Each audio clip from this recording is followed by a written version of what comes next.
2018 September മാസം 18-ാം തീയതിയാണ് ശബരിമലയിൽ സ്ത്രീ പ്രവേശനവുമായി ബന്ധപ്പെട്ട സുപ്രീം കോടതി വിധി നിലവിൽ വരുന്നത്.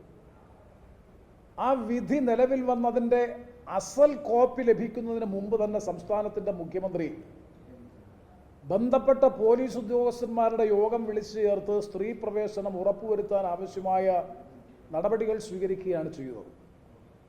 അതിൻ്റെ ഭാഗമായിട്ടാണ് ഒക്ടോബർ മാസം 9-ാം തീയതി റഹ്ന ഫാത്തിമ പോലീസിൻ്റെ അകമ്പടിയോടുകൂടി ശബരിമല സന്നിധാനം വരെ എത്തിച്ചേർന്നു. 2019 ജനുവരി മാസം 2-ാം തീയതിയാണ് ബിന്ദു അമ്മിണിയും കനകദുർഗയും പോലീസിൻ്റെ സമ്പൂർണ്ണ സംരക്ഷണത്തോടുകൂടി ശബരിമല ചവിട്ടാൻ അല്ലെങ്കിൽ മല ചവിട്ടാനും അതിന് പോലീസ് അകമ്പടിയോടുകൂടി അവിടെ എത്തിച്ചേരുന്ന സ്ഥിതി ഉണ്ടായത്. ഈ വിഷയവുമായി ബന്ധപ്പെട്ട ആ ദിവസങ്ങളിൽ തന്നെ നിരന്തരം നിരവധി വാർത്തകൾ മാധ്യമങ്ങൾ പ്രസിദ്ധീകരിച്ചിരുന്നു.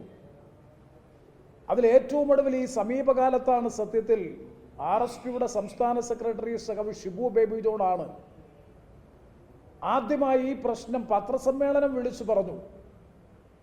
ബറോട്ടയും ബീഫും പോലീസ് ഉദ്യോഗസ്ഥന്മാർ വാങ്ങിക്കൊടുത്ത് കോട്ടയത്ത് പോലീസ് ക്ലബിൽ വാങ്ങിക്കൊടുത്തതിന് ശേഷമാണ് അവരെ മല ചവിട്ടാൻ കൊണ്ടുപോയത് എന്നതിനെ സംബന്ധിച്ച് കൃത്യമായി അദ്ദേഹം പത്രസമ്മേളനത്തിൽ പറഞ്ഞു.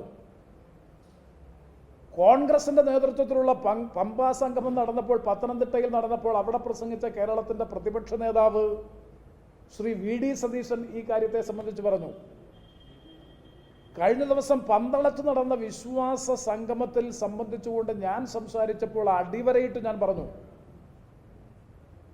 കനകദുർഗയ്ക്കും ബിന്ദു അമ്മിണിക്കും പൊറോട്ടയും ബീഫും ആവശ്യപ്പെട്ടപ്പോൾ അത് വാങ്ങിക്കൊടുത്ത് അതിനുശേഷമാണ് പോലീസ് വാനിൽ ആരും കാണാതെ, കാരണം വൻപിച്ച പ്രക്ഷോഭം നടക്കുമ്പോൾ, പ്രതിഷേധം നടക്കുമ്പോൾ ആരും കാണാതെ വാഹനത്തിൽ കിടത്തി പമ്പയിൽ കൊണ്ടുവന്നതിന് ശേഷം മല ചവിട്ടാൻ കൊണ്ടുപോയത്.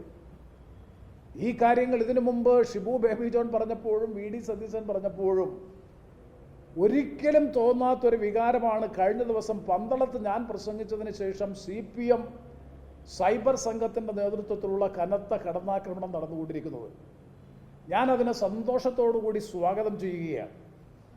കാരണം അവരുടെ മനസ്സിൽ വല്ലാതെ മുറിവേൽപ്പിച്ചിട്ടുണ്ട് എന്ന കാര്യത്തിൽ സംശയം വേണ്ട. കേരളത്തിലെ ദശലക്ഷക്കണക്കിന് വരുന്ന വിശ്വാസ സമൂഹത്തിൻ്റെ മനസ്സിൽ ഏറ്റവും കൂടുതൽ മുറിവേൽപ്പിച്ച സംഭവമായിരുന്നു പോലീസിൻ്റെ സംരക്ഷണയോടുകൂടി, പോലീസിൻ്റെ അകമ്പടിയോടുകൂടി സ്ത്രീകളെ സന്നിധാനത്ത് പ്രവേശിപ്പിക്കാൻ വേണ്ടി നടന്ന കുൽസിതമായിട്ടുള്ള നീക്കം.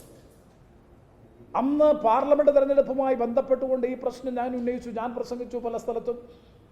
അതിൻ്റെ ഭാഗമായിട്ടാണ് എനിക്കെതിരായി അന്ന് മത്സരിച്ച ഇന്നത്തെ ധനകാര്യമന്ത്രി ശ്രീ KN ബാലഗോപാൽ വിശ്വാസത്തെ വികലമായി ദുരുപയോഗം ചെയ്തുകൊണ്ട്, മതവിശ്വാസത്തെ വികലമായി ദുരുപയോഗം ചെയ്തുകൊണ്ടാണ് ഞാൻ തെരഞ്ഞെടുപ്പിൽ ജയിച്ചത് എന്ന് പറഞ്ഞുകൊണ്ട് ശ്രീ KN ബാലഗോപാൽ എനിക്കെതിരായി ഹൈക്കോടതിയിൽ തെരഞ്ഞെടുപ്പ് ഹർജി നൽകി.